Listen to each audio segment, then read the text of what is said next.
결국에는 결혼을 독려해야 되고 장려해야 출산이 해결되는 거예요. 그래서 결혼을 장려할 때는 1번 사상과 가치관을 바꿔줘야 됩니다. 그러지 않고는 결혼이 장려가 안 돼요. 뭐 결혼하면 뭐 얼마 주겠다 그래도 안 한다니까요.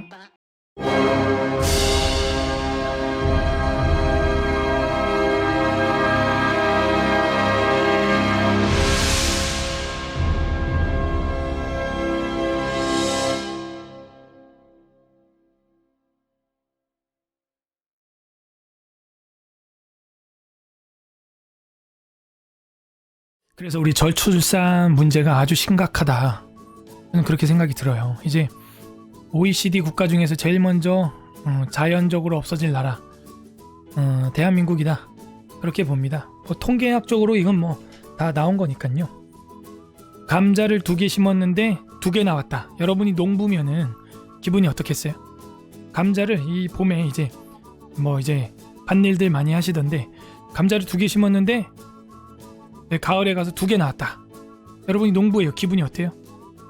둘이 결혼했는데 남자 1명, 여자 1명이 결혼을 했는데 1명이 나왔다. 지금 1명도 안 나와요.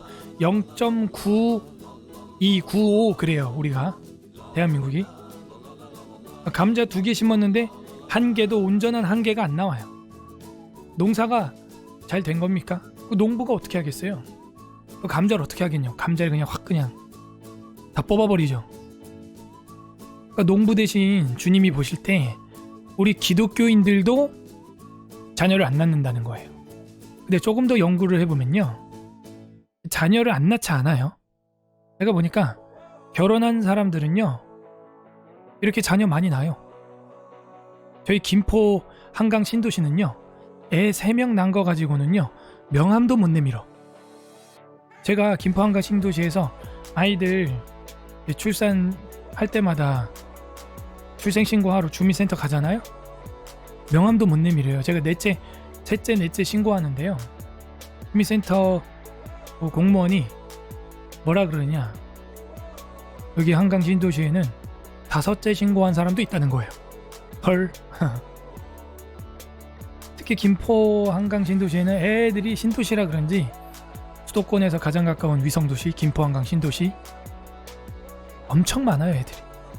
그래서 뭐 김행나 뭐 이런 게 또 김포의 또 엄마들 맘카페가 아주 전국에서 최고 아닙니까? 맘카페가 뭐 중고 물품들이 뭐 어마어마하고요. 그러면 무슨 얘기예요? 결혼한 사람들은 아이를 그래도 좀 낳는다는 얘기죠. 그러면은 조금만 더 연구해보면은 저출산의 문제가 어디서 오느냐면, 그러니까 어린이날도 지났는데 어린이가 없어져 가요. 그게 결혼한 사람이 안 낳는 게 아니고요, 내가 연구한 바 결혼했는데 늦게 해요. 그래서 애를 못 낳아요. 그 다음 더 문제는 결혼을 안 합니다. 저희 고등학교 동기들 동창회를 나가면 3분의 2가 결혼을 안 했어요. 아니면 늦게 했거나 3분의 2가 미니멈 절반 2분의 1 50%가 제가 지금 올해 40인데도 아직도 결혼을 안 한 친구들이 절반이에요. 여러분도 주변에 보세요. 실제 그렇지 않아요? 솔로 라이프를 지내잖아요. 그러니까 저출산 문제는 결혼을 했는데 안 낳는 게 아니에요. 그러니까 지금 어떻게 보면은 정부가 헛다리 짚고 있는 거예요. 출산 장려금? 여러분, 그까짓 거 뭐 30만 원, 100만 원 받으려고 애 낳겠어요? 그 아이를 키워 나가는데 들어가는 돈이 2억이라는 거예요. 애 한 명당. 국민들이 바보가 아닌데. 애 낳는다고 뭐 30만 원, 60만 원, 뭐 100만 원 준다고 애 낳겠냐고요. 문제는 결혼을 안 한다는 거예요. 결혼을. 저출산의 문제는요, 지금 생육하고 번성하라, 땅에 충만하라, 땅을 정복하라 하는 하나님의 계명이 이루어지지 않는데, 그게 결혼을 해서 애를 안 낳는 게 아니라 결혼을 안 한다는 것이죠. 해도 늦게 해서 아이를 낳을 수 없는 몸으로 녹슨 공장이 어떻게 생산을 해내겠어요? 안 돼요. 고통이에요, 고통. 그거는. 그래서 이 자녀를 안 낳고 저출산이 되는 이유는 늦게 결혼해서 애를 못 낳거나 그리고 결혼을 안 하는데 문제가 있죠. 그러면은 나라에서 애 낳으면은 돈 주겠다 그 이야기를 할 게 아니라 무슨 이야기를 해야 돼요? 어떻게 하면 결혼을 시킬 것인가? 조금 속된 말로 하면 어떻게 해야 결혼하도록 구미를 당길 것인가를 정책을 내야죠. 어떻게 하면 결혼을 시킬 것인가? 어떻게 해야 이 젊은 남녀들이 결혼을 막 하게끔 할 것인가? 이런 프로젝트를 만들어야 되는데 그게 하나도 없어요. 와우. 저 같은 이 작은 개척교회 목사도 이런 정도 머리를 쓰는데 아니 출산 장려금? 그거 한 번 줘가지고 되겠어요? 매월 준다고 해도 날까 말까예요. 그리고 한때는 제가 강남에 살았는데 강남에서 5째 나면 1,000만원, 6째 나면은 뭐 2,000만원, 3,000만원 준다고 했었어요. 강남에. 제가 강남 논현동에도 살았었고 자곡동에서도 살았었는데요. 그래서 나보려고 했어요. 근데 실제 어떤 사람이 났어요. 그랬더니 강남구에서 1,000만원, 2,000만원을 진짜 줬어요. 그러고 나서 강남구에서 그 제도를 없애버렸어요. 줄였어요. 아니 그렇게 법을 갖다가 손바닥 뒤집듯이 하니까 누가 아이를 낳겠어요. 근데 문제도 있긴 있었는데 그 사람이 낳고 다른 시로 도망을 갔어요. 먹튀를 한 거죠. 그러면 이러면 되거든요. 분할로 주면 된다. 매월 그거를 분할로 주면 되거든요. 장려금을. 근데 그 장려 금액을 아예 없애버렸어요. 그러면 안 되죠. 근데 저는 기독교인들은 최소한 장려금 받으려고 애 낳으면 안 돼요. 그 도움이 별로 되지도 않고요. 기저귀 2팩 사면 10만 원입니다. 분유 한 통하고. 진짜예요. 신생아 기저귀 2팩하고 분유 한 통 사면 10만 원이에요. 그거 장려금이 장려가 안 돼요. 하려면 진짜 옛날 강남구처럼 뭐 1,000만 원, 2,000만 원 막 이래야 장려가 될까 말까? 저희 교회는요 진작에 하고 있었어요. 개척 때부터. 첫째를 낳으면은 30만 원, 둘째는 얼마? 60만 원, 셋째는 100만 원. 왜? 예수님이 30배, 60배, 100배라고 했으니까. 그게 우리 운영위원회에서 통과가 됐어요. 근데 어떤 성도가 와가지고, 성도인지 뭔지 모르겠는데 왜 애를 낳았는데 돈 주냐 깽판을 치고 왔어요. 지금 교회 나오지도 않아 그 사람. 얼마나 깽판을 치고 화를 내고 갔는지 알고 보니까 그 사람이 애가 없는 거야. 그게 그렇게 안 입고 왔는지. 저는 장려금이라고 표현 안 했어요. 출산 선교비. 출산 선교비. 그 아이를 제자 삼으라고 하는 선교비예요. 선교비. 그래서 저희는 선교비로 지출해요. 출산 장려금이 아니에요. 출산 선교비. 그래서 셋째 나서 100만 원 타신 분이 2가정이 있어요. 근데 그 한 성도가 애 낳는데 왜 돈 주냐고 깽판 치는 바람에 지금은 뭐 셋째든 첫째든 다 획일적으로 30만 원씩만 드리는데 재정이 어느 정도 안정화되면 저는 다시 이거를 부활시킬 겁니다.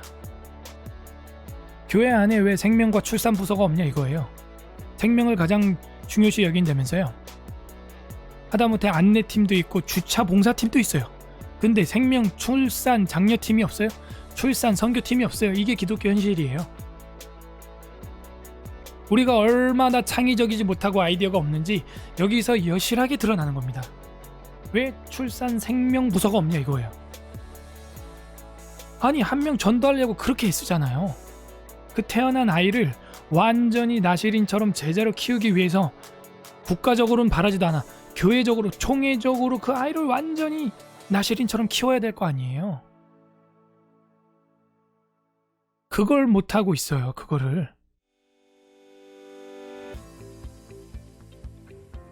그게 우리 기독교 교육의 한계입니다.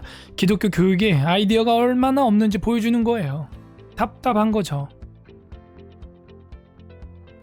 저같이 무지한 자도 이런 아이디어가 번뜩번뜩 하는데요. 그래서 그 많은 아이들을 낳게 하고 지원해줘야 될 거 아니에요. 선교비를. 자, 그러면 아이들이 저출산인 이유가 결혼해서 애를 안 낳는 게 아니에요. 결혼하면 이렇게 애를 많이 낳는다니까요. 결혼한 사람은 애 낳고 싶어 해요. 지금 문제는 결혼을 안 하는 거예요. 결혼 안 한 제 동창이 절반이 넘어요. 그러면 결혼을 하게 교회는 지원을 해야 되고 국가적으로 지원을 해야죠. 결혼을 하게. 저는 교회적으로 어떻게 하냐면 가치관을 바꿔줍니다. 이게 가장 확실해요. 속의 가치관을 바꿔줘야 결혼을 합니다. 돈 준다고 결혼하지 않아요. 세상 사람은 국가에서 결혼하면 얼마 주겠다, 결혼 장려금을 해야 되는 거예요. 결혼하면 집을 그냥 주겠다 해야 돼요. 장기 전세를 하나 그냥 10년 장기 전세 주겠다 이렇게 해야 돼요. 왜 그걸 안 해요? 신혼부부 전세자금 대출 장사를 해야 되니까 안 하는 거죠. 악한 짓이에요. 결혼을 장려해야 아이를 낳습니다. 결혼한 사람은 다 아이 낳고 싶어 해요. 웬만하면. 만혼에 결혼하지 않은 이상. 그거는 이미 여러분이 구글링만 해봐도 나와요. 왜 우리가 0.9라고 하는 출산율을 갖게 되었냐. 지금 작년보다도 더, 재작년보다도 더 계속 하락하고 있어요. 출산율이. 이러다 정말 이슬람한테 정복 당하겠어요. 결혼을 장려해야 돼요. 결혼을. 그리고 결혼이 얼마나 고귀한가. 생명의 가치. 그리고 결혼한 신혼부부들에게는 집을 그냥 하나 주든지, 뭐 그게 좀 극단적이라면 장기 전세를 하나 줘야죠. 최소 10년짜리 장기 전세를 하나 줘야죠. 뭐 대출을 끼든지 간에 장기 전세라도 하나 껴줘야죠. 제가 결혼하고 이사하는데 지쳐버렸어요. 결혼하고 이사하다가 이사 비용이 대출 비용보다 더 나왔다니까요.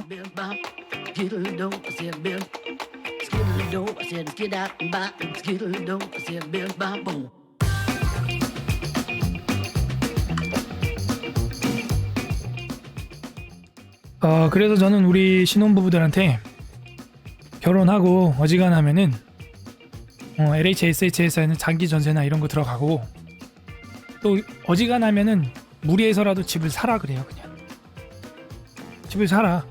그 돈이 그 돈이에요. 예, 그 돈이 그 돈이에요. 얼마 차이 안 나요. 이사하면서 이사 한 번 하면 200 이상 깨져요. 그죠? 사다리차, 뭐 트럭, 그리고 뭐 에어컨 뜯었다 붙였다 하는 게 또 한 6, 70만 원 깨지거든요. 그 돈이면 1년에 그 나누기 12 해봐요. 그 대출금 이자 내고도 남아요. 그러니까 제가 이사를 한 4번인가 했거든요. 와, 한 4번이면 거의 1000만 원 날린 거예요. 또 뭐 가구 세팅 또 새로 해야죠.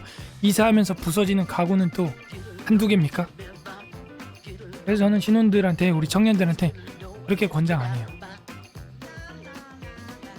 어쨌건 이 저출산을 극복하려면은 가치관을 바꿔야 됩니다. 그 가치관은 우리 기독교인들에겐 성경 하나예요. 성경. 우리나라 최초 미래학자인 최현식인가? 그 뭐 한국교회 2030 책 쓰신 분인데, 우리나라 사람으로서 미국에서 최초로 미래학 박사를 한 분이 계세요. 우리 학교 통신대 신대원에서 선택 과목을 가르쳤고 사랑의 교회 부목사로 계셨던 분이신데, 그분도 결국 대안으로 내는 게 그거예요. 한국교회가 부흥하려면 3가지 대안 중에서 하나가 자연 출산이에요. 자연적 부흥, 출산. 제가 그분의 과목 교회 개척과 미래교회, 교회 개척과 미래교회, 미래교회와 교회 개척, 이 과목을 들을 때 이걸 대안으로 내서 A 플러스를 받았어요. 이게 성경적인 원리거든요. 그러려면은 결국에는 이 성경으로 이 청년들의 가치관을 바꿔야 돼요. 근데 오늘날 보세요. 기독교인들도 똑같아요. 세상 사람과 똑같이 세속화돼서 결혼 늦게 합니다. 즐기다가 살아야겠다, 즐기다 가야겠다 이러고 있어요. 그리고 결혼을 해도 애 안 낳는다. 나도 한 명만 낳겠다. 한 명만 낳겠다라는 말이 얼마나 교만한 말인 줄 아세요? 교만한 말이에요. 제가 아는 누님이 그랬어요. 난 결혼해서 애 하나만 낳겠다. 많이 안 낳겠다. 그러다 애를 못 낳게 됐습니다. 애가 안 생겨요. 그러더니 저한테 애 낳을 수 있도록 기도 제목을 내고 지금은 애 많이 낳죠. 여러분, 결혼해서 애 한 명만 낳겠다. 그런 교만한 말이 어디 있어요? 애 안 생겨요. 내가 낳고 싶다고 낳을 수 없어요. 생명의 주권은 하나님께 달려 있습니다. 안 생겨요. 아니, 아브라함이 후손이라며 아브라함과 사라를 보고도 내가 낳겠다 그런 소리가 나옵니까, 입에서? 당신이 창조주십니까? 그런 교만한 말을 입에서 감히 냅니까? 그래서 결국에는 결혼을 독려해야 되고 장려해야 출산이 해결되는 거예요. 그래서 결혼을 장려할 때는 1번 사상과 가치관을 바꿔줘야 됩니다. 그러지 않고는 결혼이 장려가 안 돼요. 뭐 결혼하면 뭐 얼마 주겠다 그래도 안 한다니까요. 그러면은 결혼하고 이혼해요. 먹튀 결혼하고 이혼합니다. 저출산 문제를 해결할 수 있는 방법은 출산 장려금이 아니라 결혼 장려다. 그래서 결혼한 사람은 애를 낳고 싶어 하기 때문에 결혼 장려를 먼저 일찍 해야 되고 20대에 결혼하면은 어떠한 혜택을 주는 그런 제도를 만들어야 돼요. 그리고 그걸 결혼을 유지하는 자들에게 장기 전세나 이런 거를 권장해 주는 거죠. 좋은 아이디어가 나왔어요 방금. 그죠? 결혼하고 그 결혼을 유지를 하면 할수록 장기 전세를 연장해 주는 거예요. 지금 제가 말한 이 제도는 굉장한 겁니다. 저를 국회로 보내주세요. 네. 그러면 사람들이 결혼을 합니다. 지금 월세, 달세, 고시원 이걸로 고생하는 사람들이 얼마나 많아요. 아, 이거 괜찮은 정책인데요? 그죠? 좋아요. 그러니까 이런 기독교 전략가가 나와야 돼요. 전략이 없어요. 전략이. 교회적으로라도 하든가요. 대형 교회가 그 많은 돈 가지고 뭐합니까? 자기 교회 헌당까지 했으면 이제는 그런 집 때문에 힘들어하는데 결혼을 못하고 있는 자들을 지원을 해주는 거예요. 교회에서. 우리 교회는 결혼한 때 23살에 결혼하는 청년들은 전세비를 전액 보증금을 교회 이름으로 전액 넣어준다. 그리고 그 결혼을 유지하고 2년에 한 명씩 아이를 낳을 때마다 그 보증금을 계속 연장해준다. 네? 좋죠? 그리고 아이를 뭐 5명 이상 낳으면 어떤 교회는 성지순례도 보내주거든요. 성지순례가 아니라 그 최초 보증금을 다 선교비로 준다. 5명을 낳으면. 이야, 세상에 이런 전략이 이거야말로 복지 아니에요? 포퓰리즘이 아니라 이거야말로 한 가정을 완전히 세팅해 주는데 도와주는, 출산과 가정을 세팅하는데 도와주는 전략이잖아요. 이거를 해야죠. 그죠? 괜찮죠, 이 전략. 왜 이걸 안 하는 거예요?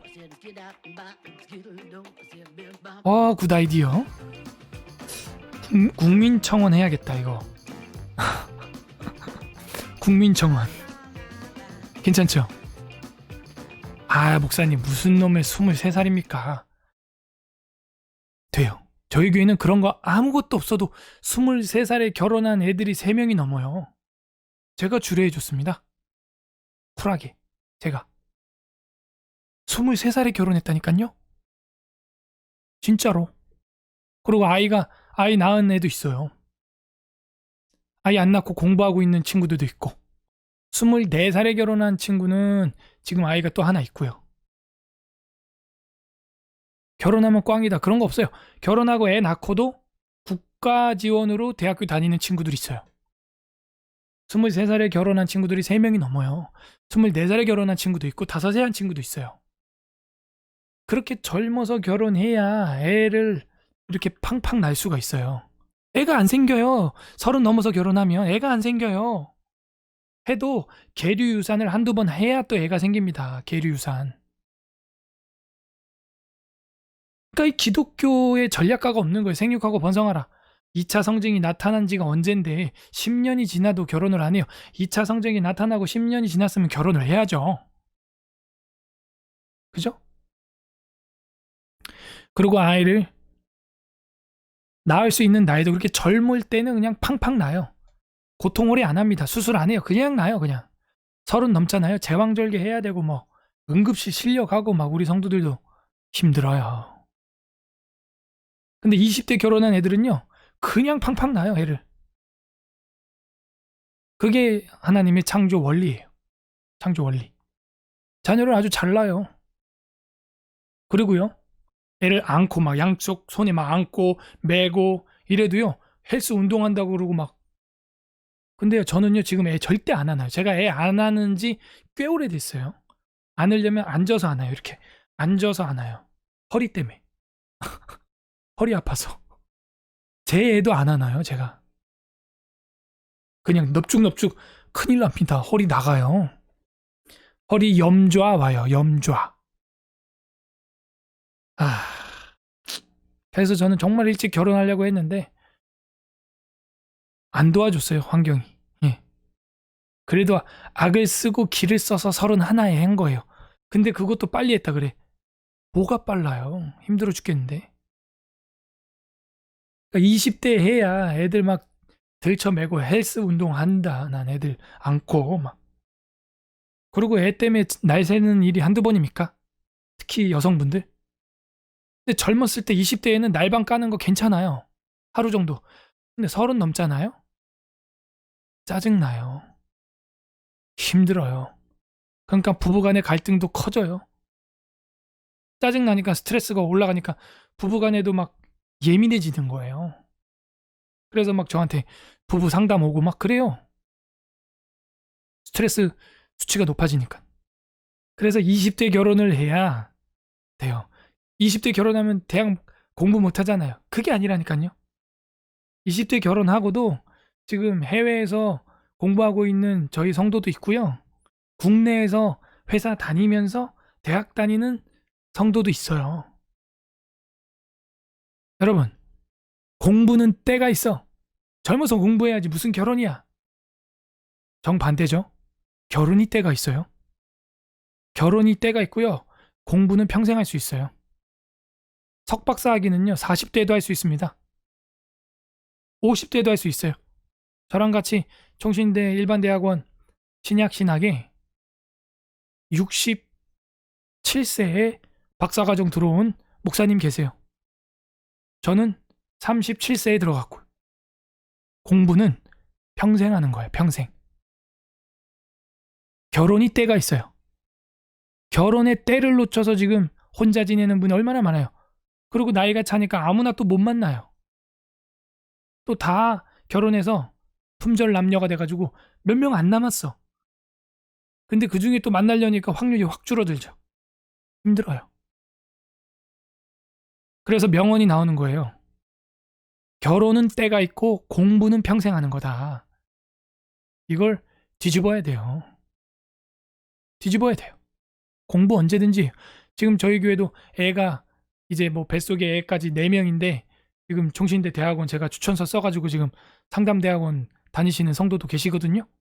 공부는 평생 할 수 있어요. 결혼은 때가 있는 거예요. 근데 우린 거꾸로 배웠죠. 공부는 때가 있다. 무슨 놈의 결혼이냐? 연애냐? 하라는 공부는 안 하고. No. 여러분도요. 조금만 공부하면요. 지금 서울대 석박사 할 수 있어요. 뭐 어렵지 않습니다. 탭스 500점만 나오면요. 서울대 대학원 들어가요. 지금 현재 제도가 그렇게 돼 있어요. 그냥 필기도 없어요. 그냥 면접으로 끝나. 점점 대학교 석박사의 그 커트라인은 낮아집니다, 이제. 왜? 들어오는 사람이 없으니까요. 그래서 이 결혼과 연애는 때가 있다. 저도 20대 때 가려고 했는데 그게 안 됐죠. 그것도 하나님의 섭리죠. 그래서 지금 뭐 평생 제가 사랑하는 사람을 만난 건데 아무튼 우리는 달리 해야 돼요. 저 얘네들한테 지금도 얘기해요. 너네 20살이면 결혼할 준비해라. 20살이면. 남자는 일단 군대 갔다 와서. 예. 그래서 아들은 제가 군목으로 보내려고 그래요. 군목 장교 대위로. 예? 그리고 공부나 이런 거는 나중에 평생 할 수 있어요. 그 아이 키우는 거는요, 언젠가는 해야 되는 거 아닙니까? 안 날 거면 모르지만. 그래서 아이를 안 날 거면 모르지만 낳을 거라면요, 봐봐요. 늙어서 나중에 낳아서 고생할래요? 아니면 젊고 건강할 때 미리 낳아서 빨리 키워놓고 나중에 인생 후반전에 하고 싶은 거 할래요? 그게 그거예요. 빨리 결혼해서 애를 낳아서 애를 20살에 출가를 시키든지 23살에 출가를 시키고 내 인생 후반전에 다른 일을 하고 싶은 걸 하든지, 아니면은 앞에서 내 하고 싶은 대로 살다가 나중에 결혼해서 겨우 애 낳아가지고 나머지 인생 후반전을 애 키우는데 짐 빼다가 다 키우고 나니까 환갑이고 칠순이 되든가. 어차피 뭔가는 먼저 할 거 아닙니까? 건강할 때, 잘 나갈 때 하는 게 저는 맞다고 생각을 합니다. 머리 잘 돌아갈 때 하는 게 맞아요.